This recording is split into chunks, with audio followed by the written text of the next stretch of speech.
What's going on, guys? It's that man Steve-O, and in this video we're going to be doing a quick comparison of these two iPads.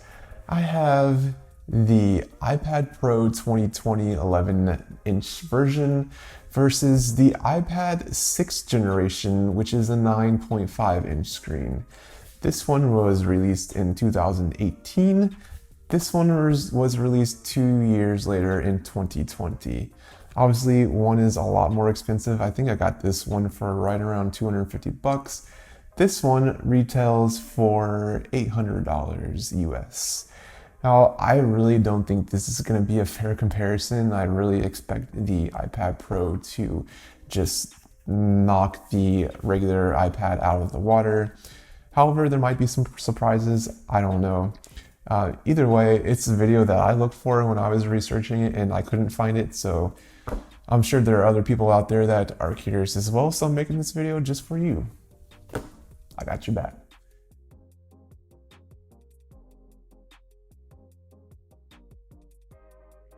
So if we actually compare these side by side, you're going to see there's not tons of difference size-wise, even though this is a full 1.5 inch bigger screen.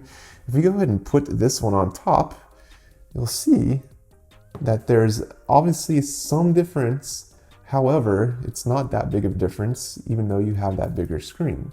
And if we pick these up side by side, you'll also see that this 2020 iPad is actually just a little bit thinner as well, which is very impressive.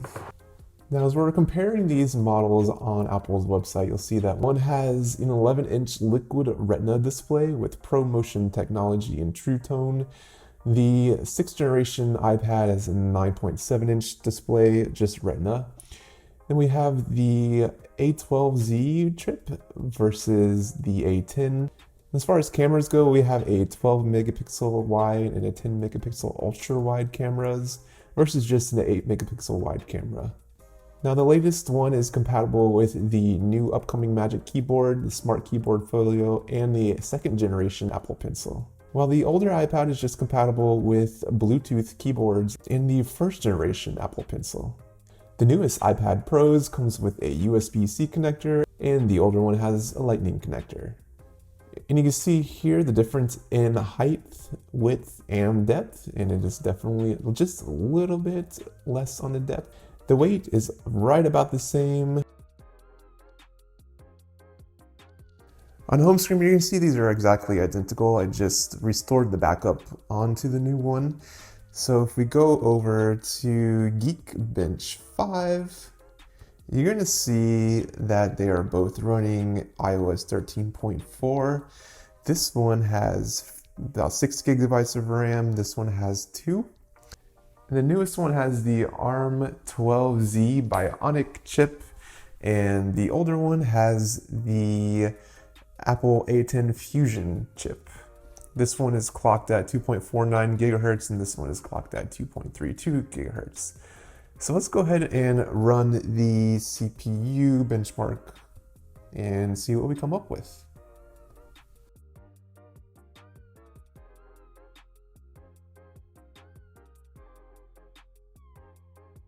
So with the test complete, you'll see that the 2020 iPad has a single core score of 1,114 and then a multi-core score of 4,662.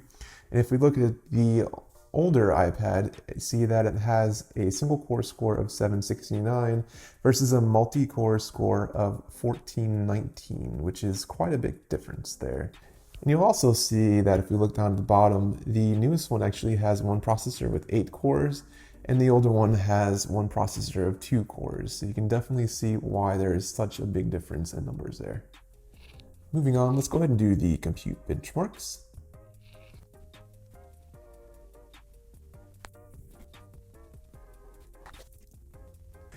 So with that complete, you'll see that the 2020 iPad Pro has a metal score of 9,711 versus the iPad 2018 with a metal score of 2,817.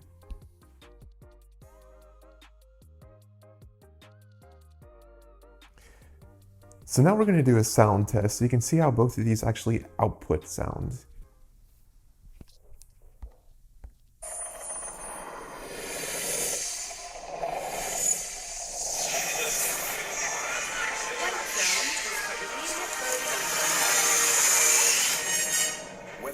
soundscape sets the mood of a scene.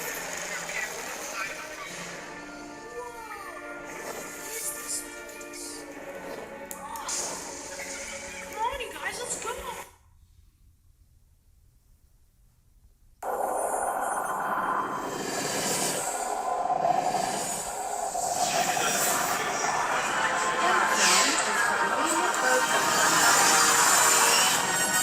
Whether the soundscape sets the mood of a scene.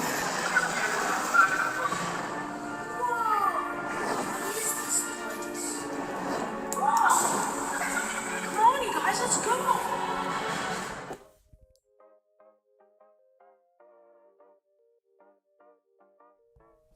So what about real world performance? What I wanted to do real quick is just open up the browser and see which one performs a little bit better. So if we go to The Verge, for example, 3, 2, 1, you will see that it was a little bit faster on the iPad Pro. If you go ahead and scroll, it is definitely a lot smoother on the iPad Pro. That's courtesy of the fast refresh rate that it has. As far as how both of these screens look, quite honestly, it is not tons of a difference, at least to my eyes. The text does look a little bit more crisper on the iPad Pro, but it's not bad at all on the 6th generation iPad. So let's go ahead and try to open up something like Apple News. 3, 2, 1. You'll see that the iPad Pro is definitely a little bit faster. So there you guys have it. The older 2018 iPad really didn't do that bad when you're looking at day-to-day usage. It performs really well. When you're doing web browsing, where you're doing basic games and stuff like that, you'll have no issue. The screen looks great on it. It doesn't obviously have the same technology. It doesn't have as good of cameras and stuff like that, but it's still a great iPad, especially considering the price. The iPad Pro, if you are a professional and you do video editing, drawing, writing, anything like that, obviously this is the iPad to get. It is a lot more expensive, but I do think just for the performance and the cameras and the screen, that it's completely worth the price. So appreciate you guys for watching. Hope this video helped. If there's anything else that you would have liked to have seen that I can do in future videos, let me know. My wife is getting this iPad, so I should have it around if I need to run any more tests for you guys. And then obviously I'm going to be using this on a daily basis, and I'll be having some reviews on apps and different things you can do with this iPad coming up in the near future as well. So stay tuned for that.